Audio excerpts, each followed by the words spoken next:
आज्ञाचक्रस्थं तपनशशिकोटिद्युतिधरं परं शम्भुं वन्दे परिमिलितपार्श्वं परचित यमाराध्यन् भक्त्या रविशशिशुचीनामविषये निरालोके लोके निवसति भालोकभुवने विशुद्धौ ते शुद्धस्फटिकविशदं व्योमजनिकं शिवं सेवे देवीमपि शिवसमानव्यवसितां ययोः कान्त्या यान्त्या शशिकिरणसारूप्यसरणेः विधूतान्तर्ध्वान्ता विलसति चकोरीव जगति समुन्मीलत्संवित्कमलमकरन्दैकरसिकं भजे हंसद्वन्द्वं किमपि महतां मानसचरं यदालापादष्टादश गुणितविद्यापरिणतिः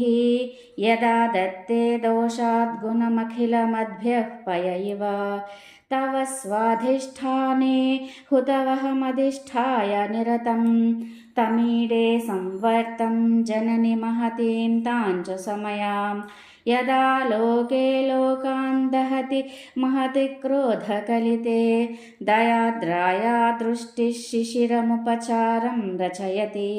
तटित्वन्तं शक्त्यातिमिरपरिपन्थिः स्फुरनया स्फुरन्नानारत्नाभरणपरिणद्देन्द्रधनुषं